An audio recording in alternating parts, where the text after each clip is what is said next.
안녕하세요.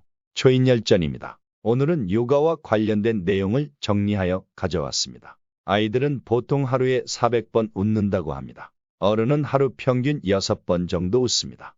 아이들은 바람에 나뭇잎이 굴러가도 좋다고 웃습니다. 웃음은 생명력과 분명히 관계가 있고 웃음은 내면의 조깅입니다. 3600가지의 요가 동작을 요약하면 108가지가 되는데 이를 다시 한 가지로 요약하면 웃음이 됩니다. 평소 아침에 호쾌하게 웃으면 좋습니다. 웃을 때 머리와 배 쪽이 울리게 되는데 1시간 이내로 웃으면 좋습니다. 하지만 직업적인 표정 관리용 웃음이나 억지 웃음은 약이 되지는 않는다고 합니다. 나이가 들어 목에 사레가 들리는 것은 숨 들어가는 곳으로 음식물이 들어가서 일어나는 것인데 노화로 신경 신호가 잘 못 되어서 그런 것이 아니고 기계의 문제, 즉 근육이 약해져서 그렇습니다. 혀 운동을 잘해주면 목구멍 주위에 근육이 발달하여서 예방을 할 수 있습니다. 또한 혀와 뇌는 연결되어 있어서 혀 운동을 잘해주면 뇌 기능이 좋아지면서 발음도 좋아지고 치매 예방에도 좋습니다.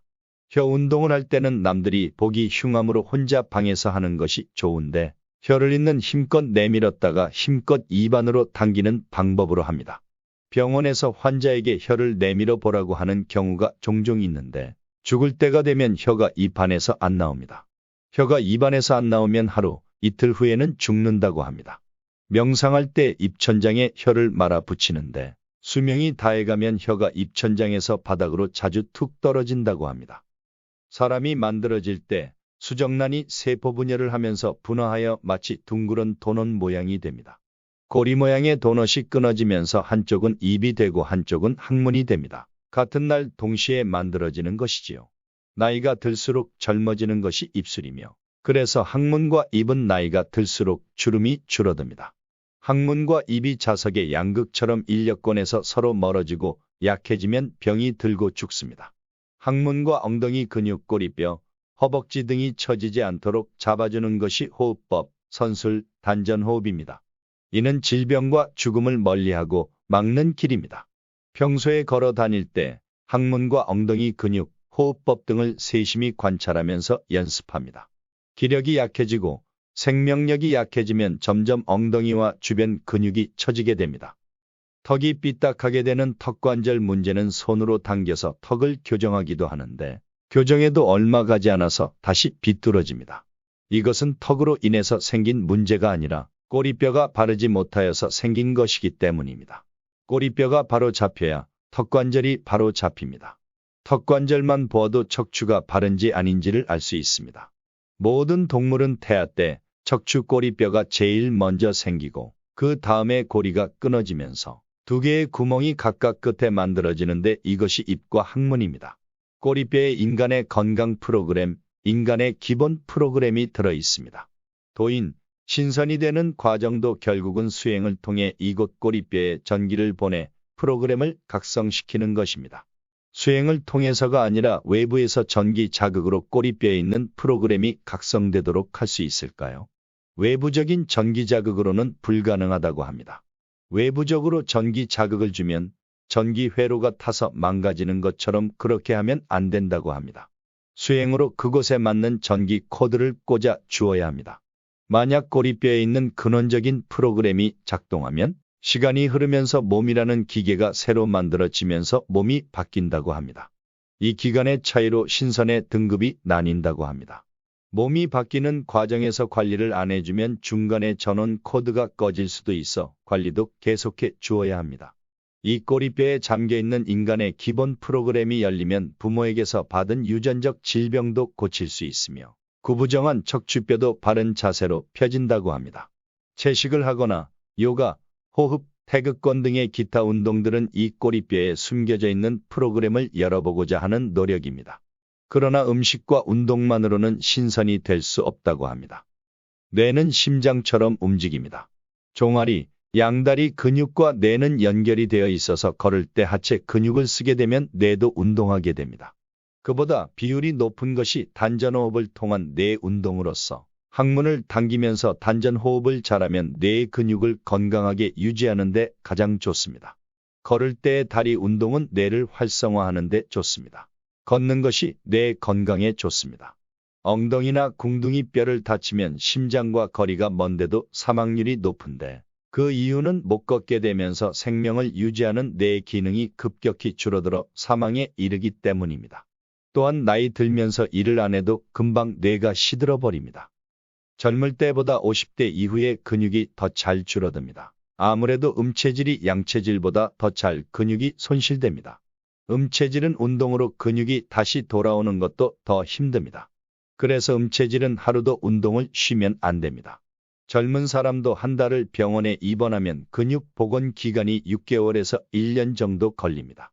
엉덩이 근육이 상체를 받쳐주는데 나이가 들면 아침에 일어나서 1시간은 몸을 풀어주어야 움직일 수 있습니다. 젊은 사람은 도저히 이해할 수 없을 것입니다. 나이가 들어서 허리가 아픈 사람은 한번 앉으면 아파서 못 움직이므로 한번 일어나면 앉지 않고 일을 다 마쳐야 휴식을 취하게 됩니다.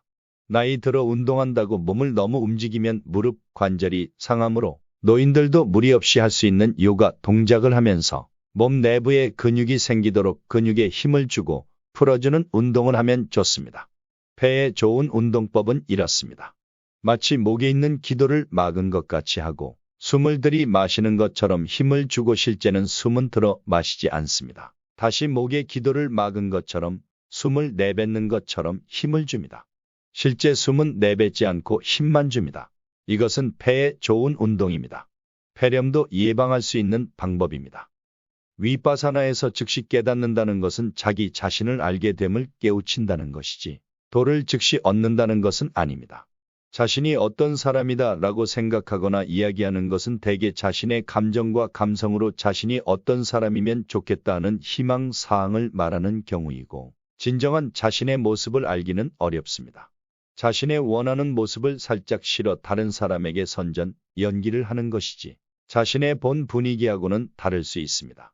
자신이 생각하는 주파수, 고유 분위기가 실제로는 수준 이하일 수도 있고 본인이 생각했던 것보다 아주 괜찮을 수도 있습니다. 사념초를 관한다는 것은 자신의 주파수, 고유 분위기를 알아간다는 것입니다. 맞는 명상호흡법을 찾는 것도 스스로 찾을 수밖에 없고 그 길도 하늘이 길을 열어주는가 안 열어주는가 하는 문제입니다. 사념초 관법, 위파사나으로 자신의 진정한 모습을 알고 고유 분위기를 바꿔가는 방법이 호흡법과 요가인데 여기서 말하는 요가는 자신에게 가장 잘 맞는 운동법을 말합니다. 그것이 등산이나 줄넘기가 될 수도 있고 태극권이 될 수도 있습니다. 현재 자신에게 가장 맞는 운동법을 정의해서 요가라고 하는 것입니다. 자신의 습관을 포함한 그 배경에 깔린 모든 것이 자신의 주파수, 고유 분위기이고 이것이 자신의 참모습입니다. 자신의 감정을 보고 자신의 수행 정도를 측정해 볼 수 있습니다.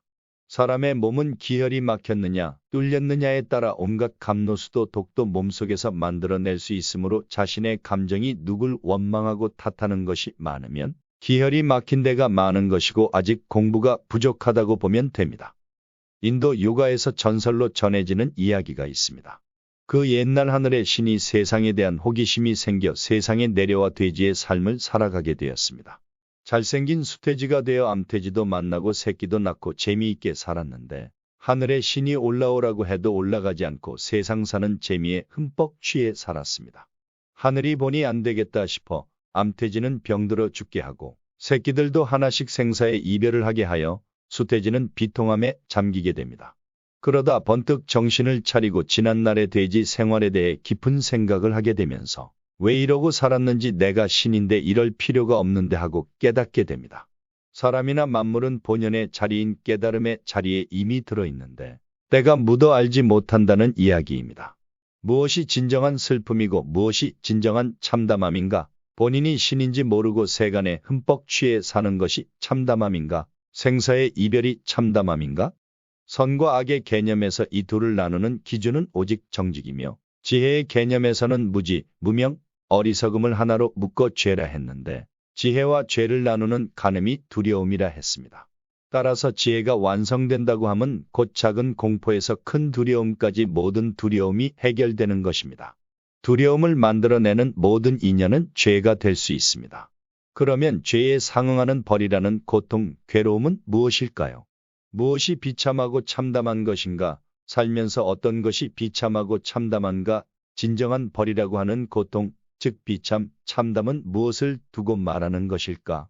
마약을 먹고 늘 기분이 좋아서 황홀한 기분에 들떠 생활하는 것이 진정한 즐거움, 행복인가? 고통의 느낌은 이미 무엇에 대한 벌로 오는 것이라고 합니다. 수행자란 단어는 섣불리 쓸 수 있는 말이 아닙니다. 수행자라면 세간의 희노애락에서 가급적 무심해져 있어야 합니다. 모두 깨달음의 자리에 들어 있으면서도 업장이란 때가 끼어 있어 알지를 못합니다. 예로부터 때만 닦으면 된다 하여 닦을 수자, 행한 행자를 합하여 수행이란 이름이 붙여진 것입니다. 진정한 공부는 빛을 받는 것, 열기가 전해지는 것처럼 단순한 에너지의 힘이 전해지는 것이지 수학, 역사를 배우는 개념이 아닙니다. 배우고 암기하는 개념이 아니라 단순한 빛, 열기가 전해지는 그런 것입니다. 안으로 얻은 힘과 밖으로 얻은 재물은 같은 것이어서 드러내게 되면 외도로 이어질 수 있습니다. 돈 가방 들고 자랑하면 도둑 몰리는 것과 같습니다. 수행으로 능력을 얻어도 언제나 자연의 힘인 양 돌릴 수 있어야 합니다. 이것으로 동영상을 마칩니다. 도움을 주신 모든 분께 다시 한번 감사의 말을 전합니다. 지금까지 시청해 주셔서 감사합니다.